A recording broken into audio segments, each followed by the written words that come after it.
Recuerden que estos pilares son fundamentales. De lo contrario, no podremos estar firmes hasta la venida del Señor. Y ya hemos visto los primeros tres. Ya hemos estudiado los primeros tres. Y los que se vienen son los que más ataca el diablo. Para que usted no conozca la verdad, para que usted no viva una experiencia realmente con Dios y usted sea otro del montón, que simplemente se haga llamar cristiano de nombre y no tenga el carácter de Cristo Jesús. Ustedes se van a dar cuenta que cada uno de los pilares está entrelazado el uno con el otro y tiene como objetivo ampliar de una manera extraordinaria para que usted pueda comprender cómo Dios lo puede salvar del pecado y lo puede hacer idóneo de algún día estar con Él por los siglos de los siglos. ¿Amén? ¿Saben por qué? Porque si no vivimos esa experiencia y finalmente la naturaleza pecaminosa nos derrota y nos hace esclavos del pecado, entonces no podremos entrar en el cielo, porque si el Señor permitiera que alguien en pecado entrara al cielo, ¿sabe quién sería el primero en reclamarle a Dios? Satanás. Porque precisamente Satanás fue expulsado del cielo porque en él se halló el pecado. En él, en primer lugar, se originó el pecado. ¿Y qué es el pecado según lo hemos estudiado en esta semana? Es una decisión personal de nuestro libre albedrío, así como Satanás un día, como un ser libre, decidió rebelarse contra la voluntad, contra la ley de Dios y se convirtió en un pecador y ha arrastrado no solamente a la tercera parte de los ángeles, sino a todo el planeta Tierra. Y hemos visto hasta hoy que solamente hay una solución para el problema del pecado y se llama Cristo Jesús. Amén. Y todos los pilares se centran en Él como la única solución para tu vida y para mi vida. Caigamos de rodillas y pidámosle al Señor, porque este tema, hermano, le voy a pedir al Señor que detenga ese reloj para que podamos comprender todo lo que en esta noche nos falta entender. Padre, gracias. Aquí estamos nuevamente delante de tu presencia pidiéndote ayuda para comprender estas grandes verdades que tú has dado al remanente de los últimos días, a tu pueblo. Y necesitamos, Señor, prepararnos. Por eso hemos venido a este lugar. Bendice a cada persona, que todo lo que se vaya a decir, los que estén aquí se conviertan en los mensajeros del cielo para que puedan comunicarlo al mundo entero. Levántanos con la bendición del cielo a través del poder del Espíritu Santo, pues en el nombre poderoso de Jesús nuestro Señor lo pedimos y lo agradecemos. Amén.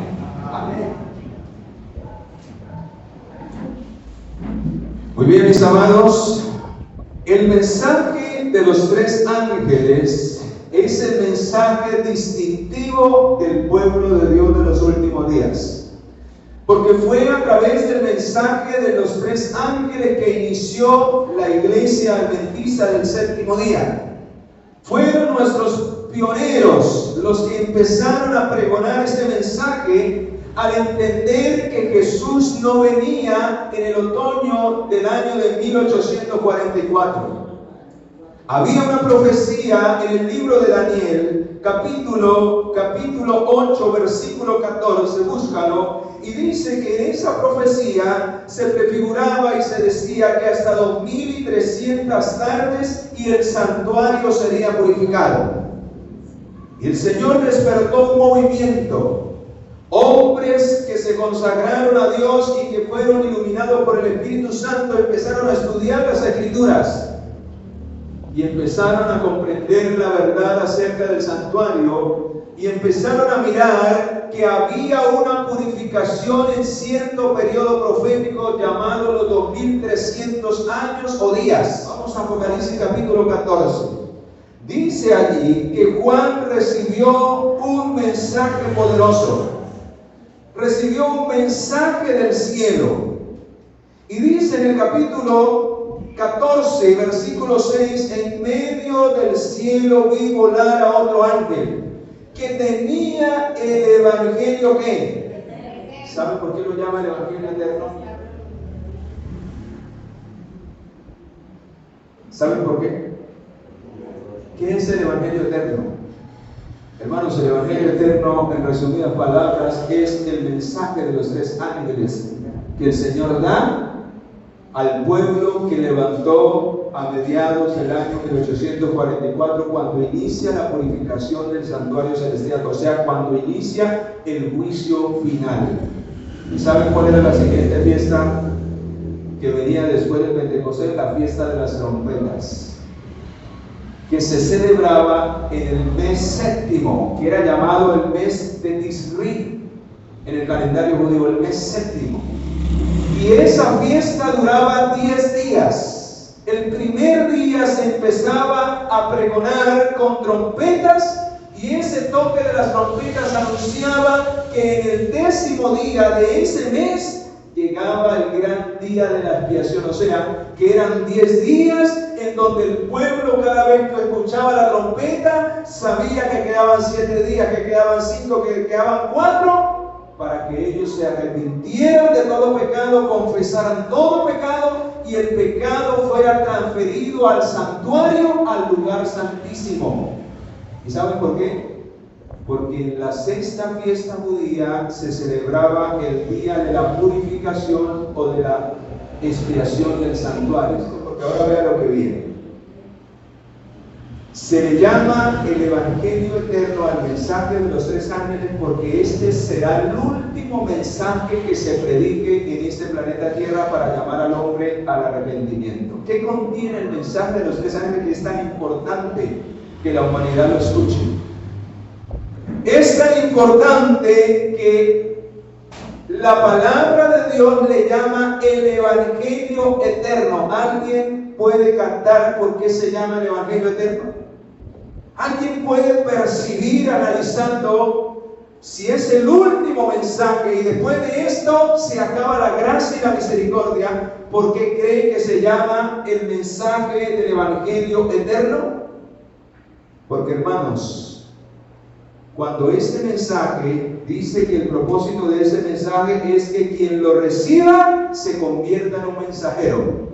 O sea, que si yo recibo, si alguien me habla de ese mensaje de los 3 ángeles, yo lo recibo, debo aplicarlo en mi vida. No hay otra manera para ser un mensajero de Dios. Si yo no lo vivo, yo no soy calificado como mensajero de Dios. Porque ¿cómo van a creerme si yo no creo en el mensaje? Porque no lo estoy viviendo. O sea, primero tengo que ¿qué? Aplicarlo en mi vida, para que cuando yo lo hable, cuando yo lo predique, cuando yo lo anuncie, o aún por mi propio testimonio, la gente pueda ¿qué? Creer. ¿Y saben qué va a pasar cuando el mensaje de los 3 ángeles se predique en todo el mundo? El evangelio eterno. Vendrá el fin, dice la palabra de Dios. Eso es lo que dice Mateo 24:14. Y será predicado el evangelio del reino para testimonio. Pongan atención a esa palabra. ¿Para qué?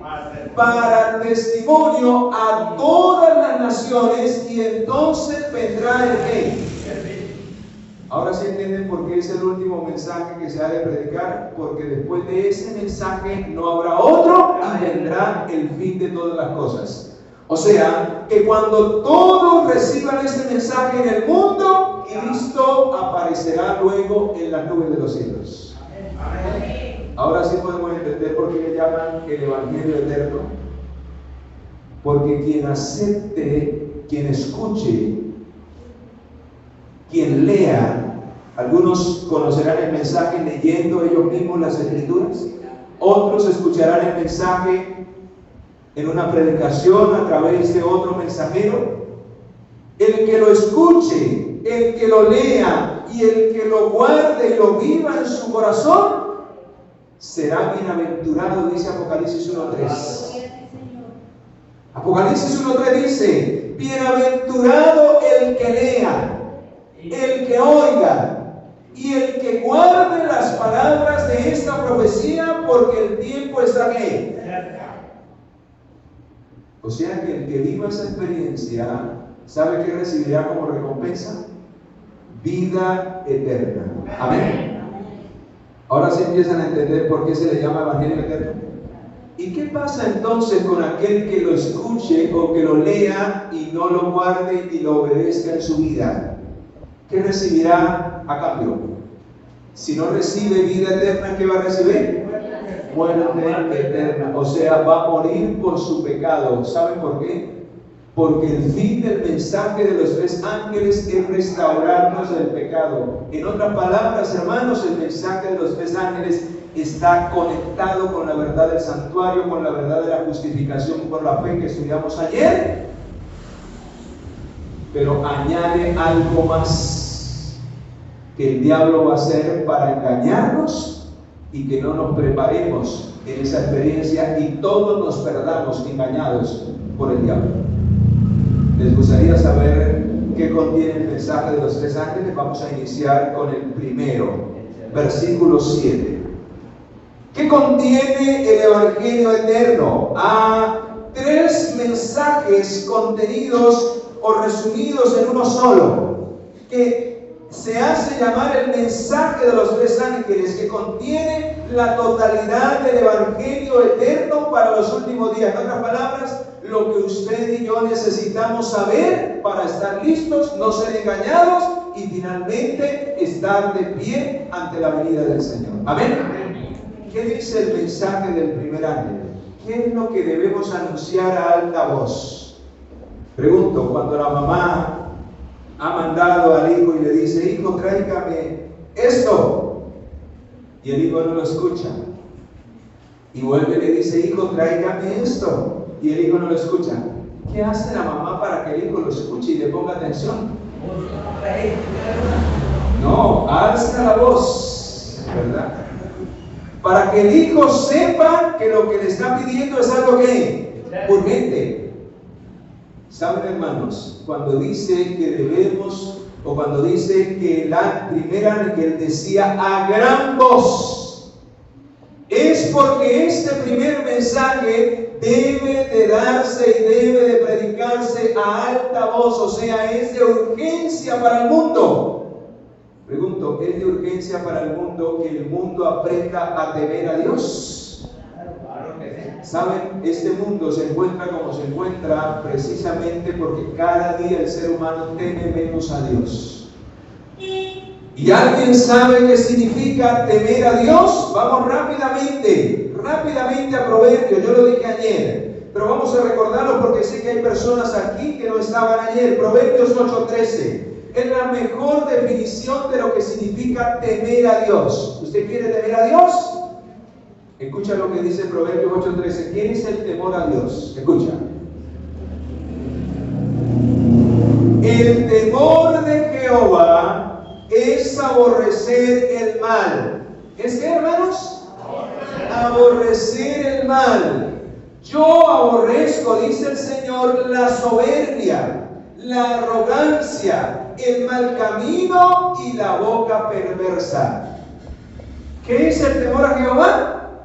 En otras palabras, hermanos, reconocer que yo soy un pecador, reconocer lo que ahí está mal en mi vida y humillarme ante el Señor y decirle: Señor, tú eres grande, poderoso, tú eres un Dios extraordinario, que no miras mi maldad, no miras mi pecado, me humillo porque sé que en ti tengo perdón en Cristo Jesús.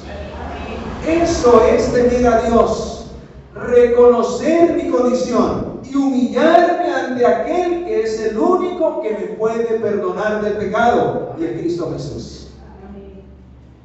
Pero ¿qué pasa si yo sigo en el pecado? Si yo no aborrezco lo que hay mal en mi vida. ¿Qué pasa si me hago llamar cristiano pero sigo en las mentiras, sigo en el rencor, sigo en el chisme, sigo en la soberbia, sigo en la ira? ¿Qué pasa? No temo a Dios. Así me haga llamar cristiano. Porque el temor a Dios es reconocer el pecado en mi vida, arrepentirme, confesarlo y con el poder de Dios abandonarlo. Amén. O sea que yo puedo predicar, yo puedo hacer muchas cosas, pero si yo continúo en el pecado, no temo a Dios y estoy engañado. ¿Y qué dice la segunda parte del mensaje del primer ángel? Luego de que la persona teme a Dios, porque reconoce su pecado, se arrepiente de su pecado, se aparta de su pecado, entonces esa persona está preparada para darle ¿qué? Gloria a Dios. Por eso dice allí, temer a Dios y darle ¿qué? O sea que yo nunca podré llegar a darle gloria a Dios si primero no aprendo a temer a quién. A temer a Dios.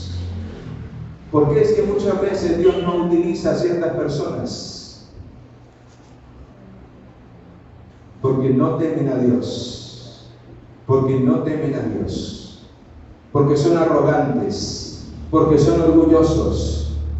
Y el Señor tiene que primero enseñarles, humillarlos, para que a través de la humildad, de la humillación, de la entrega, del abandono del pecado, ellos puedan ser siervos y siervas de Dios que le den la gloria a Él donde Él los mande y donde Él los coloque. Amén. Porque si no vivimos esa experiencia del temor a Dios, lo que estamos haciendo es causar oprobio a la obra de Dios. O sea, estamos violando el tercer mandamiento que dice: no tomarás el nombre de Jehová tu Dios en qué.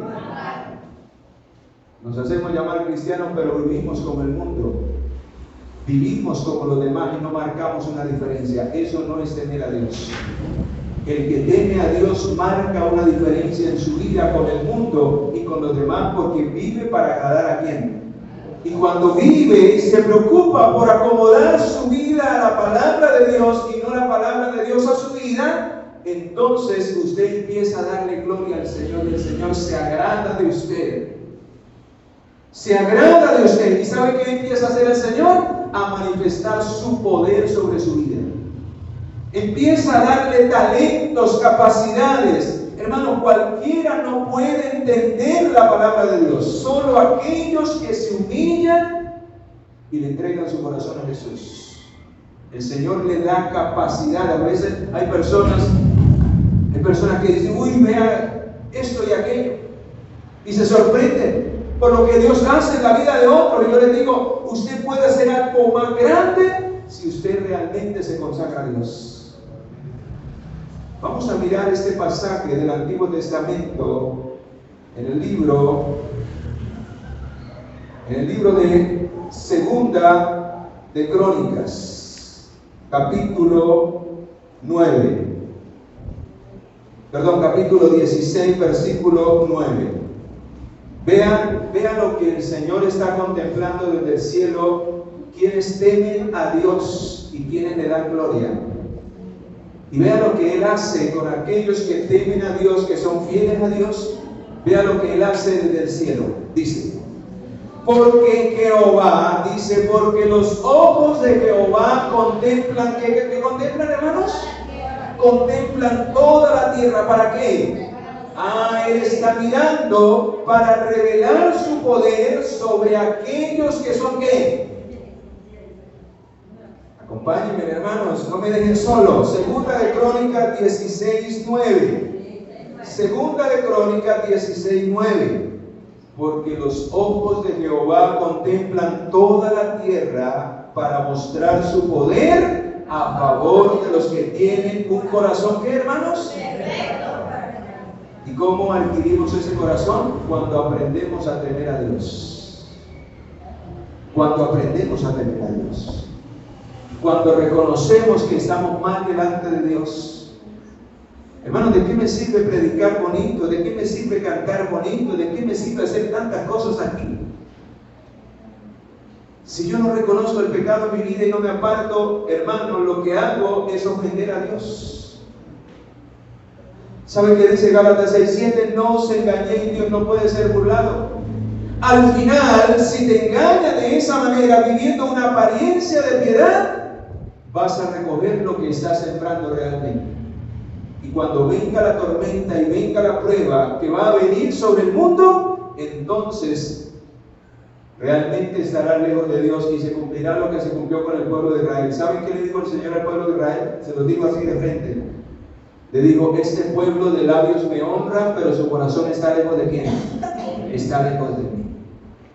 Cuando no tememos a Dios, no le glorificamos a Él. Por eso Dios no puede obrar en la vida de una persona que no aprende a temerle a Él. Y temer a Dios tiene que ser una vida de consagración, una vida de respeto, una vida de entrega. ¿Por amor a quién? Por amor al Señor. Y usted va a ser la más bendecida, el más bendecido por el cielo. Amén. ¿Y saben por qué es necesario hacer eso? Porque el mensaje del primer ángel termina diciendo, porque la hora de su juicio ¿a qué? ¿Recuerdan el texto que les regalé cuando estudiamos acerca de la ley? El último texto, Romanos 6:22. Ahí se resume el mensaje del primer ángel. ¿Recuerdan lo que decía Romanos 6:22? Ahora habéis sido libertados ¿de qué? Del pecado. Y cuando somos libertados del pecado es porque estamos viviendo en el temor ¿de quién?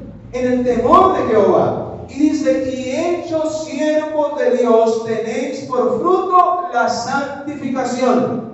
¿Qué es la santificación? Darle gloria a Dios, vivir cada día para la gloria de Él. Amén. Vivir para agradarle. La santificación es sinónimo de piedad, de la verdadera piedad. Y el significado de piedad es agradar a Dios. ¿Y qué dice al final? Cuando se dé el fruto de la santificación, dice, y al final recibiréis vida y vida ¿qué? Y vida eterna. Lo mismo que dice el mensaje del primer ángel. Temor a Dios, apartarnos del pecado. Darle gloria a Él, hacer lo que Él le agrada, servirle cada día a Él. Porque la hora de su juicio ¿a qué? Ha llegado. ¿Qué se va a determinar en el juicio? ¿Qué se va a determinar? Si usted y yo somos dignos de vida o de qué? O de muerte. Según lo que hayamos mostrado en nuestras vidas. Ahí, hermanos, es donde entendemos que tienen que ver las obras en el juicio. ¿Saben? Somos salvos. Escucha lo que te voy a decir porque esto es importante. Somos salvos por la fe. ¿Amén? ¿Somos salvos por qué, hermanos? ¿Por la fe en quién? En Cristo Jesús. Pero déjenme decir otra cosa. Seremos juzgados por las obras, no por la fe. ¿Seremos juzgados por qué? Por las obras. Porque cuando seamos llamados al juicio, ahí dice la Biblia, vamos nuevamente al mensaje del primer ángel, Apocalipsis capítulo 14, y vamos a mirar qué dice allí en la última parte del mensaje del primer ángel. Dice, temed a Dios y darle gloria. ¿Por qué debemos apartarnos del pecado? ¿Por qué debemos vivir una vida recta? ¿Por qué debemos vivir para la gloria de Dios cada día? Porque en cualquier momento, hermano, hermana, se nos acaba el tiempo de oportunidad. ¿Y sabe qué pasa cuando se le acaba el tiempo de oportunidad a una persona? Es cuando muere. ¿Cuándo se le acaba el tiempo de gracia a la persona? Cuando muere. Ya no vale oración que usted haga por el muerto. Ni Él la va a escuchar, ni Dios tampoco. Porque es en vida donde usted y nadie más. Si usted tiene esposa o esposo o hijos o madre o padre, usted no puede ir a confesar el pecado de su padre. Es Él quien se debe arrepentir. Soy yo quien me debo arrepentir de una manera personal delante de quién. De Dios. Soy yo quien tengo que arreglar mi vida. Por eso, hermano, hermana, querido amigo y amiga, ninguna religión te salva. Ninguna iglesia te salva. Si tú vienes a este lugar, es porque aquí vas a conocer la verdad, vas a conocer el camino y vas a conocer la vida. Y la Biblia dice que el camino, la verdad y la vida es ¿quién? Es Cristo Jesús. Usted tiene que ir a donde se predique realmente la verdad y donde te abran los ojos con la palabra de Dios para que entiendas la manera en que Dios quiere salvarte y llevarte algún día ¿a dónde? Al cielo. Porque el diablo también va a predicar la palabra en estos últimos días, pero de una manera torcida, para que tú sigas viviendo en el pecado, para que no haya cambio en tu vida y finalmente el pecado te condene y te lleve a la muerte. Porque la paga del pecado es ¿qué? Y hermanos, ese es el evangelio que se predica hoy dentro del cristianismo. Pídale perdón a Dios, nada más. Y que la gente siga viviendo como sigue viviendo. Llenos de pecado, llenos de resentimiento, odiándose unos a otros. Y los sábados o los domingos en la iglesia cantando y dando palmas. ¿Ese es el verdadero cristianismo que dice la Biblia? Pues la Biblia dice que aquel que desee realmente ser cristiano debe vivir como Cristo vivió. ¿Y cómo Cristo vivió? Una vida sin pecado, ya lo estudiamos.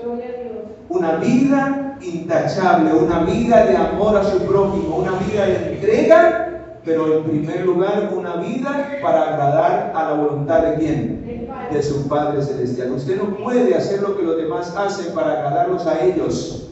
Usted primero tiene que aprender a agradar ¿a quién? Agradar a Dios. Por eso aún la Biblia dice, si es necesario dejar padre, madre, hijos, lo que tenga que dejar para obedecer al Señor, el Señor se agrada de eso. ¿Por qué? Porque al final tu salvación tiene que ver ¿con quién? Con Cristo Jesús. Que nadie te lo impida. Y antes tú seas un testimonio para aquellos que se oponen de que ahora tú eres un hijo y una verdadera hija de Dios. No que los odias porque ellos te odian, sino que tú oras por tus enemigos, porque Cristo hacía lo mismo. Aún en la cruz Él dijo, Padre, perdónanos, porque no saben lo que hacen. Y si tú eres un verdadero cristiano, una verdadera cristiana, vas a hacer lo mismo con aquellos que te hacen daño, pero no vas a agradarlos a ellos y echar por tierra lo que Dios te ha mostrado. Amén. Porque cuando venga el Señor, hermano, hermana, querido amigo, querida amiga, tú no vas a decirle, es que por él o por ella yo me perdí. ¿Saben? Hay muchas personas que uno los invita a estas reuniones. Y dicen, no, yo no voy allá a esa iglesia. Yo no voy allá. No, yo conozco a fulanita. No, yo voy a ir por allá. Yo aquí estoy mejor. Yo le digo, usted va por un ser humano o usted va a escuchar la palabra de Dios. Usted no sabe lo que puede haber allá para tu bendición si tú vas y escuchas la palabra de Dios. En el día final, si tú no conoces la verdad y si tú rechazas la verdad, usted no va a decir, no, es que porque fulanita no estaba viviendo la verdad, por eso fue que yo no fui. Porque Dios la va a condenar a ella por ser una piedra de tropiezo, pero también te va a condenar a ti porque no quisiste ir a escuchar la verdad y recibir la verdad en tu corazón. ¿Por qué, hermanos? Porque la salvación es individual. La salvación es personal. Y nadie se debe meter en mi relación ¿con quién? Con Dios. Si Dios es lo primero para mi vida y si Él es mi Salvador, Él debe de ocupar ¿el qué? El primer lugar en mí. ¿Saben por qué? Porque el día que yo me muera, la Biblia dice en Mateo 16, 26, ¿de qué le servirá al hombre si ganare todo el mundo y perdiere su alma? ¿De qué me servirá agradar a todo el mundo? Agradarme a mí con los deleites de este mundo, si cuando se termine mi tiempo de gracia yo no he aprendido a agradar a quién, al que me salva. ¿Y quién es el que me salva? Cristo Jesús. A Él es que tengo que aprender a agradar. Lo veíamos cuando estudiamos la ley, porque cuando tú agradas a Dios, cuando tú te enamoras de Dios, cuando tú te entregas a Dios, Él te enseña a amar a quienes tienes a tu lado. Él te enseña a respetar a quienes tienes a su lado. Él te enseña a servir a quienes tienes a su lado. Él te cambia el corazón. Es el único que te puede cambiar. Ayer lo dijimos. Hemos nacido con esa naturaleza que nos lleva hacia lo malo. Y no la podemos derrotar con nuestras fuerzas. Solo Dios puede hacer el trasplante de corazón. Solo Dios te puede cambiar. De lo contrario, estamos completamente perdidos. Por eso, queridos, el mensaje del primer ángel es el más principal entre los tres. Porque tiene que ver con la esencia del Evangelio. La salvación del ser humano y prepararse Porque el juicio ha comenzado. Y la Biblia dice, mientras hay vida, hay esperanza. Amén. Porque el día que yo muera, se acaba mi tiempo de gracia. Y llega la purificación en el santuario para mi vida. Ya empezó el día de la expiación. Pero ¿cuándo va a ser expiación Dios por mi pecado? Cuando se me acabe el tiempo de gracia. Ahorita están siendo expiados los pecados de todos los que ya han muerto creyendo en Jesús. Creyendo en Jesús. ¿Qué pasa con los que mueren que no quisieron nunca aceptar a Jesús? ¿Usted qué dice? ¿Qué pasa con ellos? ¿Son llamados a juicio? ¿Son llamados a juicio? No. No son llamados a juicio. Por el momento. Los únicos que son llamados a juicio cuando mueren son los que alguna vez aceptaron a Jesucristo como su Salvador. Y usted dirá, ¿cómo así? Y los que no le aceptaron, entonces, vamos al libro de San Juan, capítulo 3. San Juan, capítulo 3. Quiero ir cerrando con esto. Mañana voy a entrelazar, por eso yo les decía, es difícil tocar los 3 mensajes, pero el tema de mañana se relaciona mucho con los otros 2 mensajes que no son tan extensos. Así que mañana vamos a tocar el mensaje del segundo y del tercer ángel, que se enlaza con el pilar de mañana. Pero quiero cerrar y quiero que quede claro esto, hermanos, para que tú entiendas y te prepares, porque el juicio ya comenzó y en cualquier momento el Señor nos llamará cuentas. ¿Cuándo? No lo sé. ¿Cuándo será tu último día? No lo sé. ¿Alguien sabe cuándo se va a morir? La Biblia dice que Dios es el único que sabe, Él es el que determina quién muere y quién no muere, quién vive y quién sigue viviendo. Vean, pero ¿qué pasa si yo muero y no le he entregado mi vida a Jesús? Me ha llamado al arrepentimiento, he escuchado la palabra y yo persisto en el pecado, sigo el goce de la vida y dejo pasar el tiempo. Y la muerte me sorprende en cualquier momento y yo no he arreglado mi vida con el Señor, no le he entregado mi vida a través de las aguas del bautismo. Ayer veíamos que el bautismo, a través del simbolismo del bautismo, yo le entrego mi vida a Jesucristo, acepto su muerte y al descender a través de las aguas muero con Él y resucito a una nueva ¿qué? A una nueva vida. Y eso abre el camino para que el poder del Espíritu de Dios descienda y empiece a destruir mi naturaleza carnal, le empiece a dar muerte para que ya el pecado no siga reinando en mi vida. Amén. Y lo más maravilloso, cuando salgo del agua, salgo como un bebé recién nacido, sin ningún pecado. Mi vida pasada, así usted haya hecho lo más bajo, queda sepultada en las aguas del bautismo, porque el Señor me limpia, me perdona y me lava de todo pecado. Alabado sea el Señor. ¿Y saben qué sucede en ese momento? Mi nombre es escrito en un libro que dice la Biblia que es el libro de la vida. ¿Qué pasa si yo no tengo escrito mi nombre en el libro de la vida? Significa que no le he entregado mi vida a Cristo, porque se llama el libro de la vida, porque le he entregado mi vida a aquel que es la vida. Y dice 1 Juan 5:12 que el que tiene al Hijo tiene la vida. Por eso se llama el libro de la vida, porque son los que han aceptado la vida. ¿Y quién es la vida? Es Cristo. Pero ahora, vea lo que dice San Juan 3.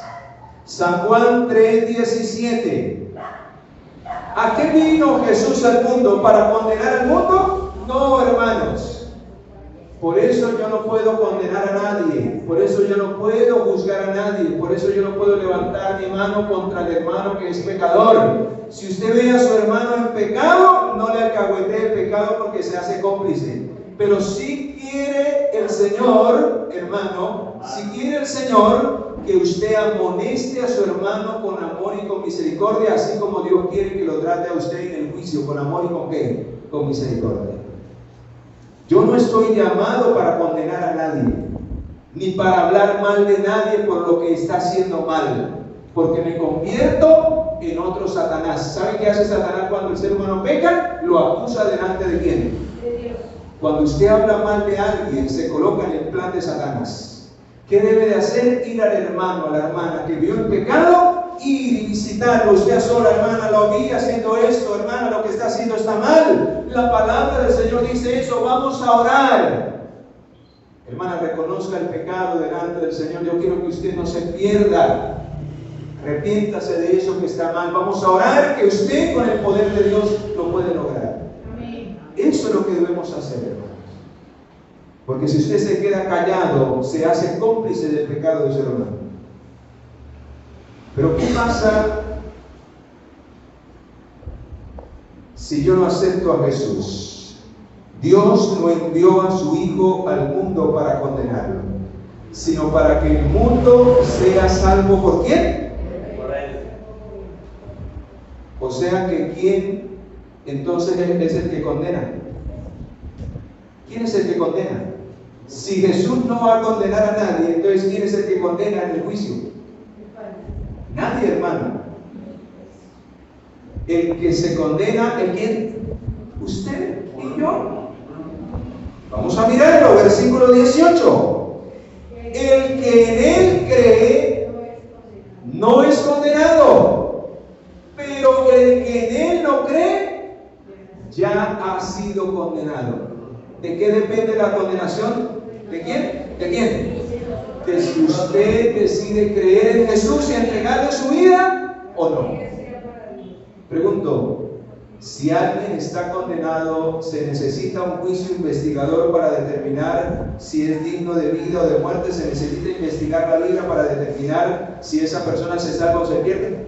No, porque si no recibió al único que le podía dar salvación y vida eterna, no hay nada que hacer. La muerte llega porque la condenación del pecado, ¿qué? Es la muerte. Y saben que en la Biblia muestra que aparte del libro de la vida hay dos libros más.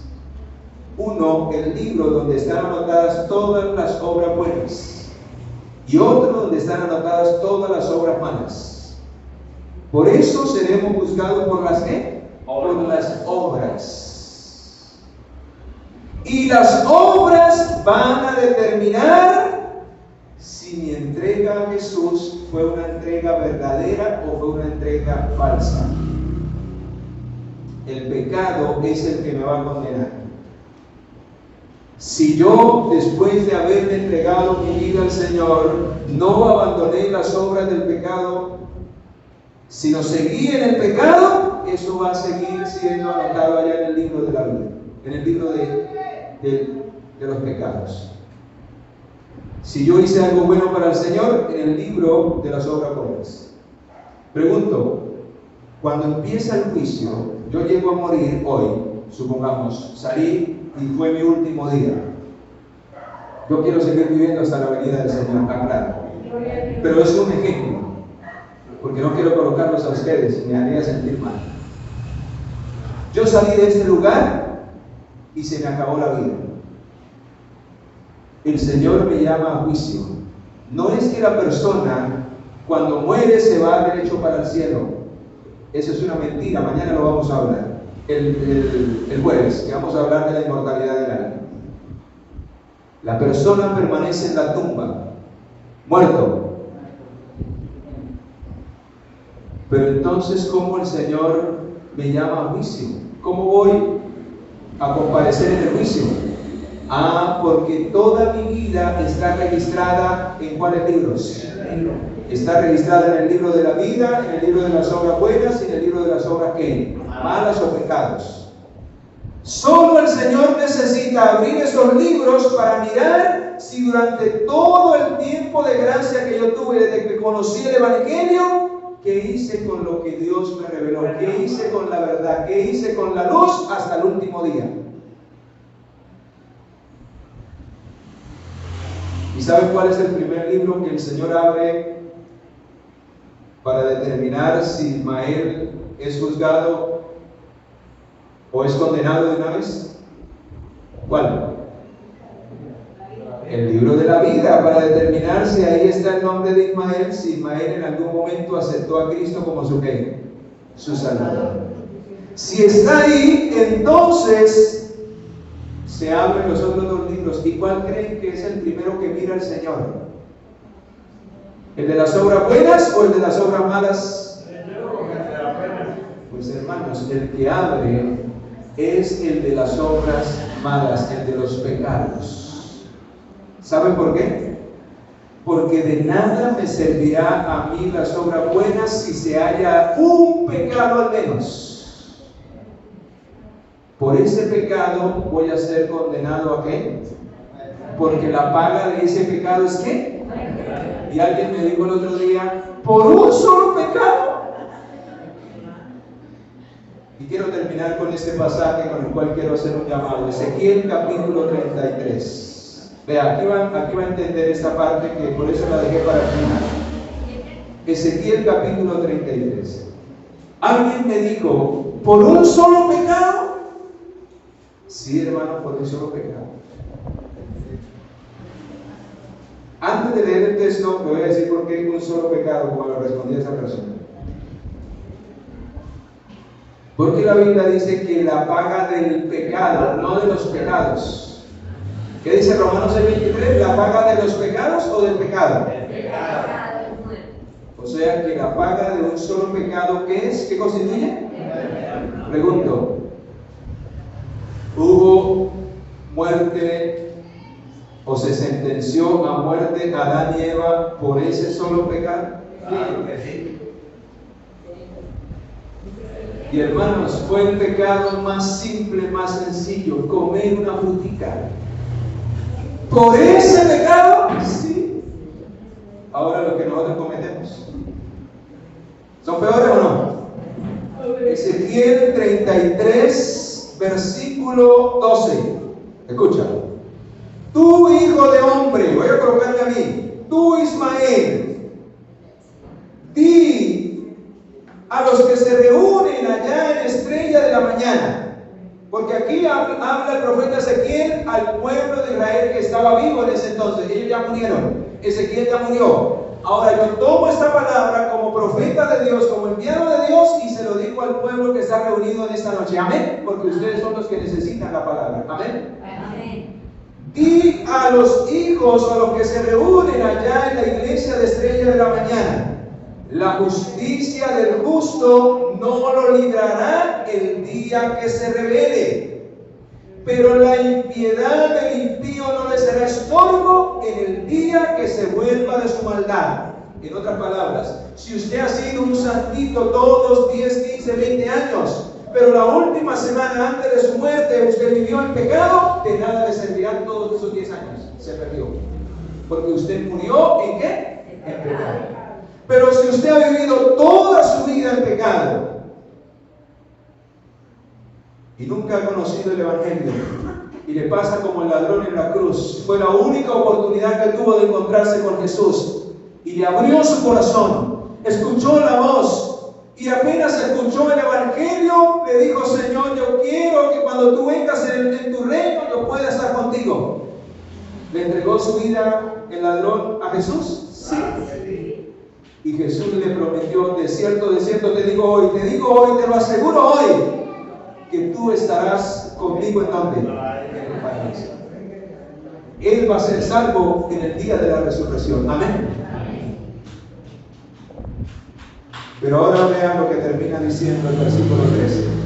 Cuando yo diga al justo, de cierto vivirás, pero él, confiado en su justicia, en su vida cristiana, le estoy traduciendo, en su vida cristiana, en el nombre de adventista, en sus años, en sus cargos, en sus talentos, él confiado de que está capacitado, actúe con iniquidad, viva en pecado, viva pecando ocultamente, ninguna de su justicia será recordada, sino que morirá por su pecado.